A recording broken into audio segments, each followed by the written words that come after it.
Ok, buenas tardes para todos. Dándole continuidad a las alteraciones vasculares de la retina, continuamos hoy con dos temas muy importantes de la angiectasia macular y enfermedad de Coats. Para comenzar con el síndrome de telangiectasia macular, tenemos que su nombre deriva etimológicamente del griego telos, que significa fin, aion, que es vaso, y éctasis o éctasis, que es dilatación. Es decir, una dilatación de los vasos terminales. En muchas literaturas se mencionan también como arañas vasculares, y fue von Graff en 1807 el primero que las describió como una dilatación irregular y ectásica de los capilares retinianos que son incompetentes y que puede ser causada secundaria a otras afecciones retinianas como la retinopatía diabética o estar allí de forma primaria, sin estar asociadas a otras entidades sistémicas u oftalmológicas. El día de hoy vamos a hablar precisamente de aquellas telangiectasias que son primarias y que afectan predominantemente el área macular. Estas pueden estar presentes desde el nacimiento o ser idiopáticas. Se caracterizan por afectación vascular de los capilares que están rodeando la zona vascular foveal. Son capilares dilatados, con presencias de aneurismas, depósito de exudados duros, rodeando la fovea. Y estas malformaciones vasculares suelen progresar a través del paso de los años y volverse sintomáticas. En cuanto a las clasificaciones, la primera de ellas fue hecha en 1982 por Gas y Oyakawa, que básicamente las clasificó en tres grandes grupos. El grupo 1, que eran aquellas telangiectasias unilaterales, que ocurrían en pacientes masculinos jóvenes, acompañados de exudación y edema macular.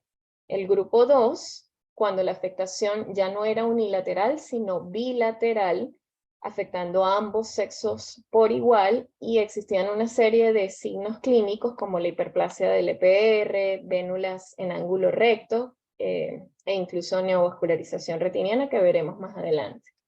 Y finalmente el grupo 3, en las que había una telangiectasia bilateral, pero con una obliteración bastante marcada de los capilares, con palidez del disco óptico, entre otras. Luego, en el 93, surge la clasificación de Gas y Bloody. Básicamente se mantienen estos tres grandes grupos, pero cada uno de ellos se subdivide en A y en B, dependiendo de la afectación. El grupo 2A, por sí mismo, se subdivide también en 5 estadios, o en 5 estadios. El 1, donde no son visibles fácilmente a la oftalmoscopía las lesiones telangiectásicas. El 2, cuando sí son visibles. El 3, cuando ya hay vénulas dilatadas en ángulo recto. El 4, hay alteraciones de migración de células del EPR a la retina. Y el estadio 5, donde ya es muy evidente la neovascularización subretiniana. Más recientemente, en el 2006, Januzzi integra varios de estos grupos solo en dos grupos. El MACTEL-1 o telangiectasia aneurismática tipo 1, en la que se conjugan los grupos 1A y 1B que se conocían anteriormente, y el grupo MACTEL-2 o telangiectasia perifoveal tipo 2, básicamente haciendo referencia a aquellos que formaban parte del grupo 2A.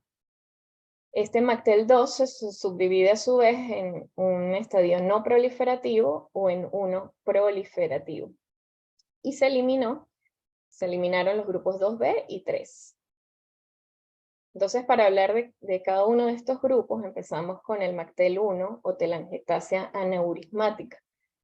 Es una alteración congénita presente básicamente en hombres más jóvenes de 40 años, con afectación unilateral en el 97% de los casos, que se caracteriza por la presencia de telangiectasias que afectan un área más o menos de 2 diámetros de disco, ubicadas temporal a la fobia y por igual a ambos lados del rafe horizontal. Entonces, vemos inicialmente una fotografía del fondo de ojo libre de rojo, donde se pueden ver exudados lipídicos amarillentos en el área foveal, y ya a nivel de angiografía con fluoresceína, vemos los vasos telangiectásicos dilatados, con lesiones aneurismáticas del lado temporal de la fobia. Aquí tenemos otros ejemplos también con este exudado característico a nivel de perifoveal, y los vasos telangiectásicos con múltiples microaneurismas del lado temporal a la fobia, y que en fases tardías de la angiografía con fluoresceína tienden a fugar. Aquí vemos otro ejemplo, vemos unos vasos telangiectásicos al fondo de ojo, bastante tenues, con algo de exudación lipídica, y cuando hacemos la angiografía con fluoresceína, son bastante visibles esos vasos telangiectásicos dilatados con aneurismas, que en fases más tardías van a fugar a ambos lados del rafe horizontal y del lado temporal de la fobia. A nivel del OCT es evidente un aumento del grosor de las capas retinianas, con líquido tanto intra como subretiniano. ¿Cómo se tratan estas telangiectasias maculares aneurismáticas? El gol estándar es el tratamiento láser, que se ha demostrado a través del tiempo que produce una resolución de la exudación y estabilización de la agudeza visual. Este debe hacerse con quemaduras con spots pequeños, entre 100 y 200 micras, dirigido al área de microaneurismas y vasos que están fugando, con una intensidad moderada en forma de rejilla. Está descrito que incluso puede hacerse en múltiples ocasiones. También existe la opción de tratamiento intravítrea, bien sea con triancinolona, que se ha demostrado que tiene buen efecto, sobre todo en los casos de edema macular, pero que ese efecto es refractario, de corta duración, y que generalmente estos pacientes vuelven al cabo de 3 o 6 meses con un edema macular. Aparte de que el uso de esteroides, como sabemos, está asociado a otro tipo de complicaciones como las cataratas y el glaucoma. Y el uso de anti-VEGF, que sí se ha demostrado evidentemente que son útiles en edema macular. Sin embargo, en esta patología pues hace falta más estudios comparativos seriados más grandes, ¿no? Y finalmente, la observación en casos de que se espera una resolución espontánea. Pasando ya a las telangiectasias maculares tipo 2, tenemos que se catalogan como una enfermedad macular neurodegenerativa adquirida, es decir, una patogenia diferente al MACTEL1, por un defecto en las células de Müller. A diferencia del MACTEL1, este suele ser bilateral y asimétrico, más común que el MACTEL1, afectando a personas entre la 5ª y 7ª década de la vida, con una incidencia familiar, sin predilección de sexo o raza, y se ha descrito que hasta un 45% de estos casos tienen también una diabetes mellitus. Es lentamente progresiva y la afectación es temporal al centro de la fobia. Podemos dividirla también en varios estadios, un estadio inicial o etapa 1, en lo que lo único que podemos ver clínicamente es una atenuación o pérdida de la transparencia retiniana a nivel temporal, yuxtafoveal, una apariencia grisácea, y a nivel de FRG, ya como hallazgo casual muchas veces es posible ya empezar a ver estos vasos telangiectásicos mínimos que tienden a hacer una tinción tardía en la angiografía. Ya en una etapa 2 o un poquito más avanzada, vamos a ver pacientes que ya consultan por de repente alteraciones mínimas en la visión central.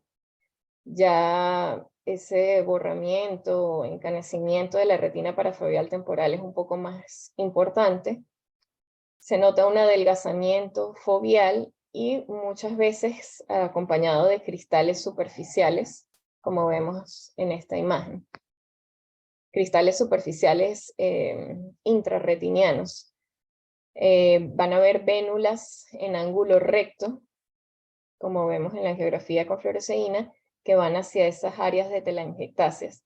Y por supuesto los vasos dilatados son mucho más evidentes con fuga tardía.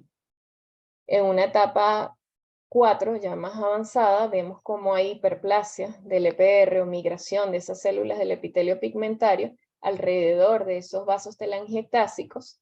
Sigue habiendo acumulación de estos depósitos cristalinianos superficiales y ya empieza a haber una atrofia foveal central. Finalmente, en una etapa 5, ya empieza a haber una neovascularización con disminución rápida de la agudeza visual, puede estar acompañada de hemorragias intra- y subretiniana y proliferación fibrovascular. ¿Cómo se tratan las telangiectasias MACTEL-2? Si es un estadio no proliferativo, realmente pues hace como la pérdida de la visión suele ser más por atrofia macular, más que por un edema. Se dice que no hay sustentación suficiente para recomendar un tratamiento. Sin embargo, cuando es proliferativa y tenemos estas membranas neovasculares, el tratamiento de elección sine qua non son los anti-VEGF. Estos pacientes con MACTEL-2 se van a presentar entonces con disminución de la agudeza visual central, pueden tener metamorfosias, escotoma positivo, pérdida de la transparencia a nivel macular, dilatación microaneurismática, falta de perfusión de los capilares perifoveales que me van a conducir a una atrofia macular. En muchos casos incluso se presentan acompañados de agujeros maculares y generalmente no hay un edema macular evidente y si lo hay es mínimo. Lo más característico, como vemos en la imagen, entonces son esas vénulas en ángulo recto con hiperplasia del EPR a lo largo de las vénulas, con depósitos cristalinianos superficiales que se depositan, como vemos aquí en la imagen de OCT, como imágenes hiporreflectivas a nivel de la membrana limitante interna. Y vamos a ver básicamente una mácula adelgazada con cavitaciones foveales. Aquí tenemos un ejemplo de un paciente con afectación bilateral. Del lado izquierdo vemos las imágenes de su ojo derecho con una atenuación muy leve grisácea a nivel perifoveal temporal. Cuando hacemos la angiografía con fluoresceína vemos que evidentemente sí hay algunos vasos telangiectásicos y que a medida que avanza la fase del FRG causan tinción o fuga. Y que a nivel de la OCT se produce una desestructuración de las capas más externas de la retina con un escaso líquido a nivel foveal. Mientras que en su ojo izquierdo ya vemos más alteraciones, un estadio más avanzado, con un vaso de derivación corioretiniano, una membrana neovascular, y a nivel del OCT vemos como esa membrana neovascular altera el EPR y hay edema también en la retina. En cuanto al angio, OCT es una herramienta diagnóstica bastante útil. Podemos ver en este caso, en las imágenes superiores, vemos de color azul lo que sería el plexo vascular superficial y de color rojo lo que sería el plexo vascular profundo. De color turquesa el área avascular foveal.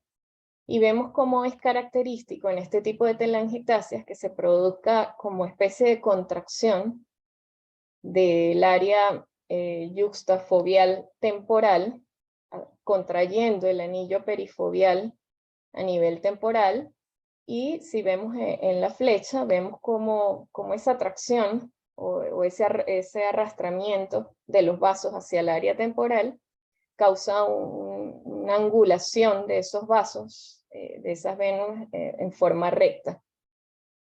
En la parte de abajo vemos un corte de lo que sería la capa nuclear externa, que normalmente debe ser avascular, y vemos cómo está esta imagen hiperreflectiva de estos vasos angulados. Y en un corte en FACE y en B-scan, vemos cómo esa área de telangiectasia puede verse hiperfluorescente, hiperintensa, y con alto flujo a nivel de la telangiectasia. Aquí tenemos otro caso de otro paciente también con afectación bilateral en diferentes estadios, pero básicamente con las lesiones de los vasos telangiectásicos temporales a la fobia en ambos ojos. Otro caso también asimétrico, vemos que en el ojo derecho se presenta con una gran hemorragia submacular, y cuando se le hace la angiografía con fluoresceína hay una gran hipofluorescencia por el bloqueo de la sangre a nivel macular y una hiperfluorescencia central de esos vasos, de esa neovascularización, de esos vasos telangiectásicos a nivel central. Y en el ojo izquierdo, en otro estadio mucho menos avanzado o más leve, vemos que hay hiperplasia del EPR sobre esos vasos telangiectásicos a nivel temporal, yuxtafovial. Otro ejemplo, este es un paciente también con vasos telangiectásicos y microaneurismas a nivel temporal de la fobia, que a medida que avanzan los tiempos de la angiografía, vemos cómo se va acumulando ese colorante y va fugando. Hay un tercer grupo que es denominada telangiectasia retiniana oclusiva tipo 3, en la que la afectación es bilateral y se produce una obliteración muy marcada de todos los vasos perifoviales con pérdida de la visión central, dando algo muy parecido a lo que ocurre en la maculopatía falciforme, acompañado de palidez del disco óptico. Entonces, en cuanto a diagnósticos diferenciales, debemos descartar oclusiones vasculares de la retina, retinopatías por radiación, procesos inflamatorios en el vítreo, coroiditis, en el caso de la hiperplasia del EPR, degeneraciones maculares, sobre todo cuando hay presencia de membranas neovasculares. ¿Qué debemos recordar en cuanto a las telangiectasias maculares? Que son alteraciones telangiectásicas de la pared capilar que afecta el área yuxtafoviolar, que puede afectar uno o ambos ojos dependiendo del tipo de MacTel, pero que van a diferir en un grupo y otro según su apariencia, su patogenia y su tratamiento. Aquellos pacientes del grupo 1 van a tener una afectación unilateral que es fácilmente visible a la oftalmoscopia en hombres y causa pérdida visual como resultado básicamente de un edema macular. Mientras que los del grupo 2, que es más común, tienen una afectación bilateral con afectación tanto en hombres como en mujeres de mediana edad, y son telangiectasias quizás un poco más sutiles para detectar en oftalmoscopía. La pérdida de la visión se debe a atrofia retiniana y no precisamente a la exudación o al edema, y es común en este caso la neovascularización. Y el grupo 3 es bastante raro, se caracteriza por la obliteración de la red capilar y suelen estar asociados a otras condiciones neurológicas. Pasando entonces ahora a lo que sería la enfermedad de Coats, tenemos que es otro tipo de telangiectasia vascular retiniana, en este caso idiopática, que se asocia a exudación intra y subretiniana, sin evidencia de tracción retiniana o vítrea apreciable. Fue descrita por primera vez en 1908 por George Coat, a quien se le debe su nombre, como una entidad netamente oftalmológica de aparición esporádica, no hereditaria, y sin estar asociado a otras anomalías sistémicas. Para hablar un poquito de cómo así fue esta evolución histórica a través del tiempo, bueno, Coates, mediante el estudio de una serie de casos en 1908, pudo encontrar similitudes en muchos de ellos y describió que la enfermedad de Coates podía dividirse en tres grandes grupos, los tres con exudados subretinianos masivos, pero se diferenciaban en que en el grupo 1 no había evidencia de anomalías vasculares, en el 2 sí podían encontrarse anomalías vasculares, y en el 3 habían malformaciones arteriovenosas francas. Sin embargo, más adelante, von Hippel describe que realmente el grupo 3 de la clasificación de Coates corresponde a una entidad distinta, a una angiomatosis retiniana, y en base a esto Coates lo elimina de su clasificación. Posteriormente, en 1912, Leber describe una entidad con alteraciones vasculares muy similares, pero que no tenían exudación, y la denominó enfermedad de múltiples aneurismas miliares de Leber. Sin embargo, más adelante, en 1915, Leber concluye que esta entidad que él había descrito con anterioridad realmente era o puede considerarse una fase inicial de la enfermedad identificada inicialmente por Coates. En cuanto a la epidemiología, el Coates es mucho más frecuente en varones, con una relación 3:1, sin una predilección étnica o racial, puede estar presente desde el nacimiento, el pico generalmente en el que se diagnostica es a los 5 años, pero básicamente las primeras 2 décadas de la vida. Se dice que es más severa mientras más temprana sea la presentación y que es unilateral en el 95% de los casos. En cuanto a su patogénesis, se va a deber a un daño endotelial y alteración de los pericitos que me van a provocar una ruptura de la barrera hematorretiniana con extravasación o filtración del plasma, dilatación de los vasos, adquiriendo formas fusiformes o formas de salchicha, con abundante exudación de lípido, engrosamiento retiniano y formación de quistes retinianos que más adelante me van a llevar a un DR exudativo. Importante tener claro que el Coates básicamente se va a identificar por estas dos características. Por un lado, la telangiectasia retiniana, que va a aparecer como vasos retinianos de mediano o pequeño calibre, muy dilatados, tortuosos e irregulares, muchos de ellos adquiriendo formas de salchicha. Y por otro lado, por ser exudativo, una patología exudativa, tanto en la retina neurosensorial como en el espacio subretiniano. Estos pacientes se van a presentar con disminución de la agudeza visual, que va a variar dependiendo del estadio de la enfermedad, pero que en el 58% de los casos al momento del diagnóstico presentan una mala agudeza visual. También pueden presentarse con estrabismo, santocoria, nistagmo o incluso dolor ocular. También es posible encontrar algunas alteraciones a nivel de segmento anterior, aunque es menos frecuente, como el edema corneal, la catarata, la heterocromía del iris, megalocornia, cámaras anteriores estrechas o la presencia de colesterol en cámara anterior. Y en cuanto a los hallazgos retinianos, son pacientes que van a tener, por supuesto, muchas telangiectasias, envainamiento, tortuosidad, dilataciones aneurismáticas, fuga capilar, asociadas a exudación amarillenta rica en lípidos, que no necesariamente está solo en el área de telangiectasias, sino que puede estar alejada de ella. De hecho, muchas veces este exudado tiende a confluir hacia el área macular.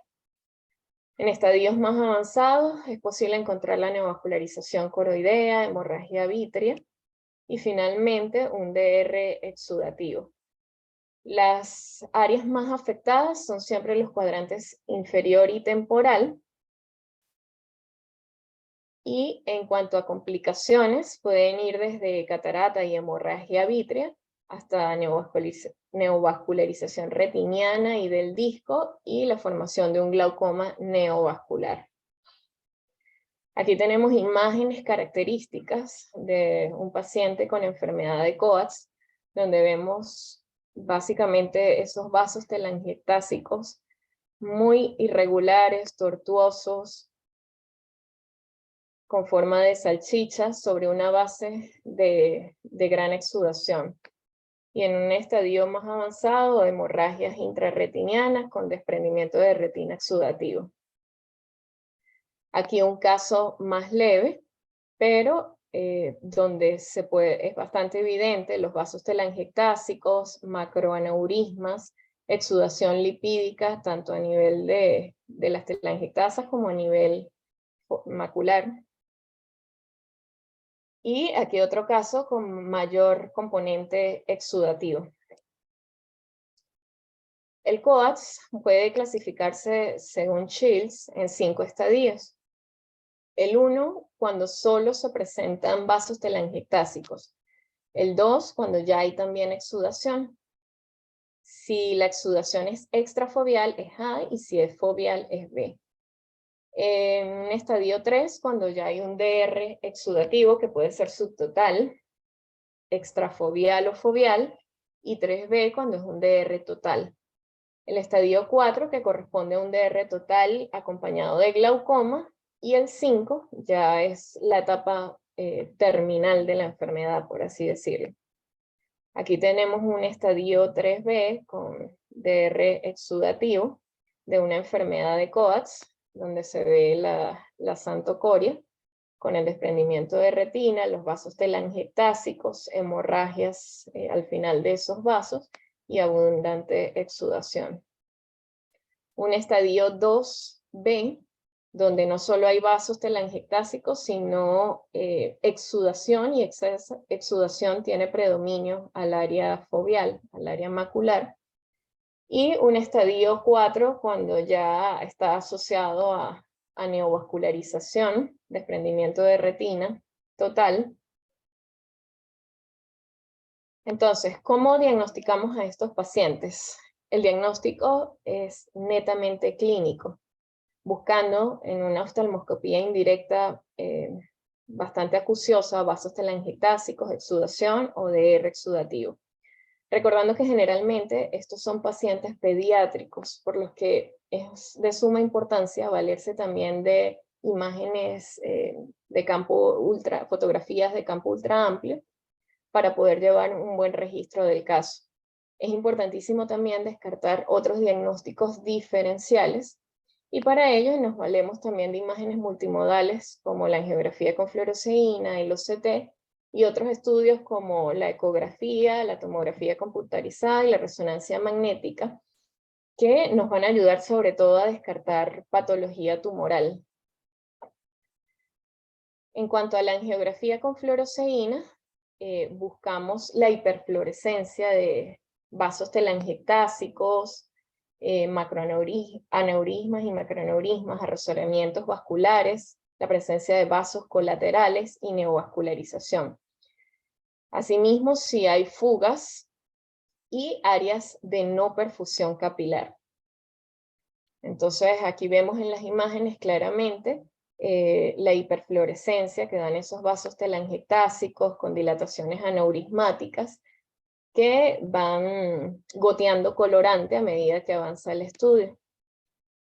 En la imagen inferior pueden verse mejor, con mayor detalle, la dilatación irregular de esos vasos. Muchas veces pueden verse áreas de deserción capilar, áreas de no perfusión capilar. Aquí vemos abundantes colaterales, vasos telangiectásicos, dilataciones aneurismáticas.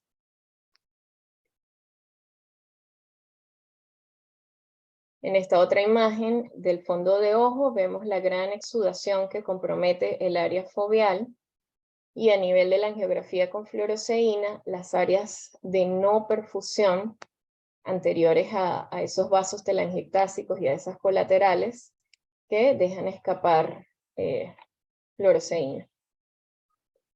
A nivel de la OCT, podemos ver el acúmulo de esa exudación lipídica como un material hiperreflectivo, como vemos en las dos imágenes de BESCAN. Podemos ver un aumento del grosor foveal por un edema macular cistoideo, y es posible en muchos pacientes encontrar también membranas epirretinianas, contracción y líquidos tanto subretiniano como a nivel intrarretiniano. La ecografía va a ser muy útil sobre todo para descartar y diferenciarlo de patologías como el retinoblastoma, hacer seguimiento y saber la extensión de un DR exudativo. Y el diagnóstico diferencial, es importantísimo tener en cuenta que alrededor de la mitad de los casos de enfermedad de Coats se diagnostican erróneamente al inicio como una patología diferente, principalmente el retinoblastoma. También se confunde con desprendimientos de retina de otras causas, vitrio primario hiperplásico persistente, cataratas congénitas, ILS, vasculitis, lesiones tumorales, ROP, oclusiones vasculares o incluso telangiectasias maculares. Aquí quise traer esta imagen del diagnóstico diferencial clínico con retinoblastoma. Vemos del lado izquierdo una xantocoria en un paciente con Coats, con desprendimiento de retina. Vemos que esa coloración es más amarillenta por el intenso acúmulo lipídico que hay, y si vemos con cuidado los vasos que se ven sobre esa retina son dilatados, telangiectásicos, mientras que en el caso del retinoblastoma vemos que la leucocoria es eso, es más pálida, más blanquecina, sin esa irregularidad de vasos. En cuanto al tratamiento, debemos centrarnos en que hay que sellar las áreas de fuga capilar para dar una oportunidad de que ese exudado pueda reabsorberse. Tratar de mantener o mejorar en la medida de lo posible la agudeza visual, evitando que ocurra un desprendimiento de retina, y si ya es un paciente que ha perdido su visión, por lo menos intentar mantener la integridad ocular. Pero siempre debemos tratar si el exudado es extenso y progresivo, si amenaza la agudeza visual central y por supuesto si se produce un DR significativo. Para ello nos valemos de la fotocoagulación láser, sobre todo en estadios tempranos, desde la etapa 1 hasta la 3A, con exudación. Puede ser que tengan algún grado de DR, pero poco profundo, y va a estar focalizado hacia áreas de fuga vascular, con spots que pueden variar de tamaño dependiendo del tamaño y localización de las lesiones, pero que debe aplicarse en múltiples sesiones con intervalos de al menos 3 meses. Se dice que no se recomienda la fotocoagulación difusa o fotocoagulación panretiniana en las áreas de no perfusión, porque se ha demostrado que esto puede agravar la condición. Y si las lesiones dianas son muy periféricas, puede usarse la crio. Aquí tenemos un ejemplo de un paciente con Coats, perdón, con abundante exudado a nivel macular y muchas áreas de no perfusión periférica, que fue tratado con fotocoagulación láser, y vemos cómo efectivamente el exudado macular disminuyó considerablemente. En cuanto al uso de fármacos intravítreos, está considerado como un tratamiento complementario. Pueden ayudar, obviamente, en el manejo, pero no van a tratar la afección subyacente. En el caso de edema macular, podemos usar triamcinolona, dexametasona o anti-VEGF. Los anti-VEGF está demostrado que conducen a la regresión de esos vasos anómalos, con resolución del edema macular y exudación y estabilización de la visión. Sin embargo, aumentan el riesgo de fibrosis posterior. Y también podríamos valernos de cirugía vitreoretiniana en caso de estadios avanzados para extraer membranas vítreas y preretinianas, para aplicar una retina que ya tenga un DR y hacer drenaje interno del líquido subretiniano con taponamiento. Entonces, ya cuando el COAX es muy avanzado en estadios terminales y nos presentamos o tenemos enfrente un paciente con un ojo ciego no doloroso, la conducta más asertiva es la observación. Pero si ese ojo ciego es doloroso, hay un glaucoma neovascular, podemos intentar la ciclofotocoagulación y en última instancia está descrita la enucleación. Aquí tenemos un cuadro resumen del tratamiento recomendado. Entonces, en estadios 1 y 2, fotocoagulación láser o crío. Estadio 3, fotocoagulación, crío o drenaje para el desprendimiento de retina. Estadio 4, cirugía vitreoretiniana. Ya cuando hay un estadio 5, asintomático observación y un ojo ciego doloroso, enucleación. Sabiendo que podemos tener a mano terapias adyuvantes como la triancinolona o los anti-VEGF. Entonces, importante recordar en COAS, es una telangiectasia vascular retiniana idiopática con exudados intra y subretinianos que puede producir un DR exudativo. Generalmente en varones en edad pediátrica o varones jóvenes menores de 20 años, con afectación unilateral, que se presentan con mala visión, y esa mala visión se relaciona con presencia de líquido, exudación, fibrosis, hemorragia, que podemos manejar conservadoramente con fotocoagulación láser, crío, esteroides, anti-VEGF o cirugía vitreoretiniana, y que en el caso de ojos ciegos sintomáticos o desfigurados estéticamente, deben enuclearse. A continuación traigo algunas fotografías que muy gentilmente me facilitó el doctor Raúl del Valle, propias de su práctica clínica, pacientes con COAX que él ha tenido la oportunidad de ver a través del tiempo. Esta primera imagen corresponde a un paciente escolar masculino de 9 añitos de edad que consulta por disminución de la agudeza visual en el ojo derecho y un ojo izquierdo completamente sano, libre de lesiones. Vemos cómo hay una gran exudación en todo el fondo ocular con fibrosis, DR exudativos, y es un paciente al que se le descartó serología para toxoplasma, toxocara, tumoraciones intraoculares.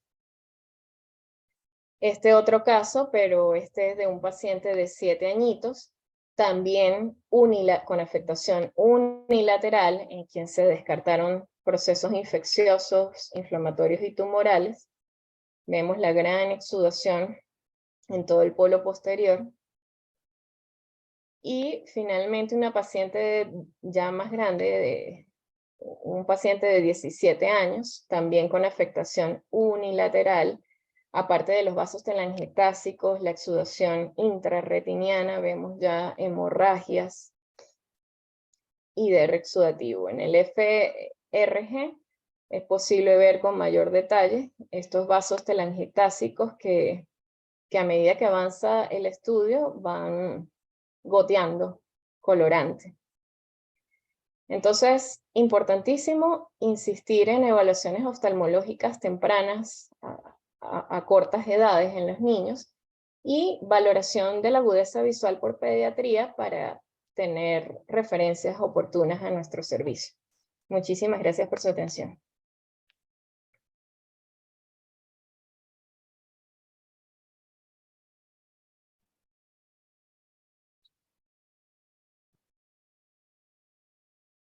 Ajá.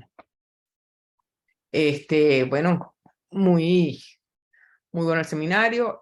Raúl no está por aquí hoy. Lastimosamente no está Raúl. Bueno, hubiese querido No, cederle la palabra para que nos comentara, porque yo sé que él tiene bastante sí. experiencia en toda esta área. Una pregunta, Guzmari, ¿asociación entre las telangiectasias de tipo 1 y el COATS? No, doctora, las mencionan como patologías diferentes, Ujú, o sea, con diagnóstico diferente, aunque sí se pueden parecer mucho. De hecho, está como diagnóstico diferencial en COATS, claro. telangiectasias maculares aneurismáticas o Martel tipo 1. Sí, lo que pasa es que ahí hay una acotación que me recuerdo en algún momento haber leído de la presencia de factor de crecimiento placentario en la STELMAC tipo 1, que también se puede presentar en el COATS. Entonces ellos dejaban como abierto la posibilidad de que hubiese algún tipo de anomalía que las pudiese relacionar desde el punto de vista. Además, que las TELMAC tipo 1 no reaccionan bien con el factor anti-VEGF, ¿no? O sea, no, con antiangiogénicos solamente no se comportan No. bien. Desde el punto de vista de limitación visual, bueno, estos son verdaderamente alteraciones que van a limitar potencialmente y en forma grave el, el comportamiento visual del paciente. En las telangiectasias verdaderamente llega un momento que el paciente comienza por una u otra motivo a notar que definitivamente tiene una dificultad para leer, una dificultad para ver claramente las letras, tiene una borrosidad en el área visual que no explica bien. Si son unilaterales, se les presenta como una borrosidad, el otro ojo compensa si son bilaterales. Es como que si tuviera algo ahí todo el tiempo que lo está... Y uno muchas veces cuando hace la primera aproximación al fondo de ojo en un estadio muy temprano, si no es muy acucioso, las puede pasar por encima, porque de verdad que eso a veces son algo verdaderamente muy de mucho detalle, ¿no? Entonces ahí cuando el paciente refiere a que tiene algo que le molesta en el área de visión, hay que tratar de ser acucioso o a mandarle a hacer una angiografía si uno tiene alguna duda, sobre todo por la edad o lo que fuera, o el síntoma, hacer una rejilla de Amsler, tratar de comentar metamorfosia, todas estas cosas, porque bueno, no es que uno vaya a evitar que progresen, porque definitivamente no lo hace, pero por lo menos uno puede tener algún tipo de tratamiento inicial para tratar de que el proceso vaya más lentamente, ¿no? Ujú. Eso con respecto a la telangiectasia, ciertamente, bueno, hacer un tratamiento con láser a nivel de una lesión que es parafoveal temporal es una limitación visual muy importante,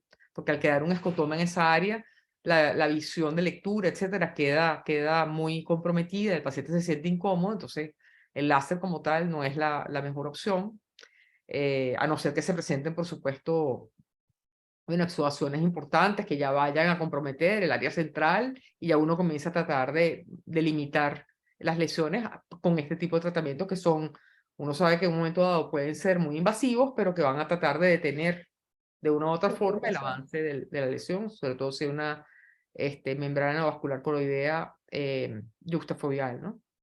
Hay algo allí también que estaba por decirte. Bueno, ¿cómo hacer inicialmente para, ajá, en el caso que se presente esta patología, cómo haces para diferenciarla de que es una degeneración macular relacionada con la edad? En Las una, telangiectasias maculares. sí, Ok. se presenta un paciente ya en edad adulta, por ejemplo, 40, 50 años, compromiso bilateral, y el paciente te dice que tiene, y tú te asomas y tienes exudación macular, o sea, macular, ves un exudado y ves algo allí que no está funcionando. Más o menos, ¿qué te puede dar la orientación de si este paciente verdaderamente tiene una degeneración macular o no? Porque acuérdense que no toda Ok. exudación. Sí, la degeneración macular puede tener exudación, pero la exudación de las telangiectasias maculares es cristaliniana superficial en la membrana limitante interna de la retina. La de la degeneración macular es un poquito más profunda. Exacto. En las dos puede haber neovascularización, membranas neovasculares, pero en el OCT, en el caso de las telangiectasias maculares, se va a ver una imagen como hiperreflectiva, que es esa telangiectasia, Ujú, asociada a la membrana neovascular. En cambio, en la degeneración macular, el componente es más coroideo y epitelio pigmentario retiniano. Hay alteración del EPR por esa membrana. exacto. No sé qué más. Bueno, ahí es importante también tratar digamos que localizar o puntualizar la presencia de los drusen como una patología de inicio en la degeneración macular relacionada con la edad, que generalmente los vemos en un periodo previo a que aparezcan los daños de otro tipo, la migración de epitelio pigmentario y las otras alteraciones vasculares que pueden aparecer, mientras que en este caso de las alteraciones telangiectásicas observamos más bien componente exudativo inicial con alteración vascular, que vamos a ver pérdida de la forma del vaso y vamos a ver los valorismas característicos que por supuesto, esto en etapas tempranas estoy hablando, ¿no? Cuando ya se te presenta uno de los casos, como los que tú pusiste allí, donde ya hay una hemorragia muy intensa en el área foveal, con una exudación grande y una cicatriz, es Es muy difícil difícil. llegar, ¿no? Pero a Sí. veces como evolucionan en forma, como casi todos los casos, en forma no simétrica, uno puede guiarse un poco por el ojo que está mejor y tratar de ver el componente neurismático o telangiectásico del ojo que no está comprometido para ver el origen inicial del asunto, ¿no? Hay una etapa en la cual ya es muy difícil saber exactamente diferenciarlas cuando ya tienes un daño muy profuso, tienes una cicatriz ya coroidorretiniana, ya ahí se pierde un poco el problema. Ahora, ya pasando un poquito a lo que es el COATS, bueno, ya el COATS ahí tendríamos que decir que desde el punto de vista de diagnóstico es importante que se presenta a edades tempranas o cuando se presenta a edades muy Sí. tempranas, va a haber un niño con una leucocoria. En el caso de una leucocoria es muy importante, o estrabismo, en el caso de que se presente esto, diagnosticar todos los cuadros que sabemos que tenemos que tratar de diagnosticar a este nivel. Para eso es muy importante la ayuda de la ecografía ocular, las alteraciones exudativas importantes. Recordar que el retinoblastoma inicialmente no se presenta como una patología exudativa, se puede presentar con siembras vítreas, con otras alteraciones, pero desde el punto de vista de alteración vascular aneurismática, telangiectásica, es raro, y que se presente con patología exudativa también es muy raro, entonces no es lo que vamos a ver, ¿no? Bueno, y tratar de evitar lo posible o ayudar que si el niño está llegando o evolucionando a una etapa ya de un glaucoma neovascular, bueno, ir viendo a ver cómo hacer para tratar el dolor, para evitar que el cuadro se vuelva un cuadro inflamatorio severo, el uso del esteroide, el uso de anti-GBF. Yo he visto muy poco resultado en realidad con intervenciones quirúrgicas, vitrectomía, etcétera, en este tipo de pacientes. Generalmente el daño es vascular. Entonces, bueno, a no ser que tú vayas, por supuesto, a hacer una vitrectomía y tratar de obliterar parte de la retina, haciendo mucho láser, etcétera, que ya vimos que no es un tratamiento que dé muy buen resultado a la larga, igualito vas a tener un ojo con una limitación visual muy importante y sabes que el ojo va a llegar a un desenlace visual que no es el favorable, ¿no? Entonces, generalmente son ojos que hay que mantener monitorizados en el tiempo para evitar las complicaciones y tratar de llevarlos con la menor inflamación posible y irlos evaluando en el tiempo, ¿no? ¿Qué otra cosa así? Bueno, no sé si alguien tiene alguna experiencia con esto, si alguien tiene alguien quiere comentar algo que haya visto. Cecilia, habla. No, bueno, No, esto, no, tú sabes que yo veo esas cosas y enseguida se los refiero, que para eso tan buenos vitrioretinólogos en el IMOC. bueno, la verdad es que, bueno, sí, son cosas que en realidad uno no quiere que se le presenten. Cuando se le presentan, definitivamente uno lo que tiene que hacer es estar atento, descartar las cosas. Acabo de ver no tiene que ver con esto en particular, pero se los comento porque es dramático que todavía a estas alturas estemos viendo esto, ¿no? Acabo de ver hace 4 o 5 días en la otra clínica donde trabajo una referencia de un pediatra al departamento de radiología porque le llegó un familiar que venía del interior tratado por un oftalmólogo que le dijo que era una celulitis y que no se que era una obstrucción de vías lagrimales a un niñito de 3 años. Le dijo que no se preocupara, que eso estaba bien, que no sé qué más, y que eso iba a pasar, y que le pusieron una gotica, y en cuestión de 3 meses el niño estaba en exotropia con una exoftalmo y un cuadro, etcétera. Entonces, bueno, estamos hablando ya de una patología, en este caso un radiomiosarcoma, y en realidad son problemas que si uno, no te voy a decir que vayas a curarlo, pero si lo tomas más rápido, pues definitivamente el control es mejor y la calidad de vida que le vas a poder dar al niño es mucho, mucho mejor. Entonces, igualito en este caso, pues en el caso de una patología exudativa, es un ojo que sabemos que va a ir a una... O sea, ya de por sí no podemos cambiar la anatomía del vaso. El vaso está alterado. Hay un patrón de telangiectasia, eso no lo vamos a poder curar, no lo vamos a poder revertir, pero sí podemos tratar en lo posible de mantener la exudación lo más, o sea, con un componente desinflamatorio lo más que podamos, pues, durante el mayor tiempo que podamos. Y en caso de que se presenten complicaciones en el tiempo, bueno, tratar de recurrir a tratamientos para el glaucoma o para lo que vaya viniendo y ayudar al niño en su calidad de vida, ¿no? Hasta la propuesta de una enucleación, en el caso de que sea para mejorar igualmente la calidad de vida del niño, porque si definitivamente ya llega un momento en el cual el ojo está en un estado muy malo y es un niño pequeño, ya llega un momento que ahí no hay más nada que buscar. Hay que tratar de dar más bien una solución estética, una solución que a largo plazo el niño esté cómodo y se sienta bien consigo mismo y no tenga un ojo en realidad que lo vaya llevando a una situación de, bueno, de sentirse ¿cómo se llama? Mal consigo mismo porque anatómicamente se siente en desventaja con respecto a su parte física, ¿no? Entonces, bueno, todas esas cosas hay que irlas considerando en el tiempo y estar pendientes cuando se presente. Eso es mayormente lo que estábamos por hablar hoy. No sé si hay algún otro comentario. Si no, lastimosamente el doctor del Valle no está, pero cuando se reincorpore la próxima vez, le diremos que nos dé un poquito de su experiencia aquí con respecto a los casos que Usmari presentó, que sé que son casos de él, y ya eso es lo que íbamos a comentar por hoy. Entonces, bueno, déjame parar aquí.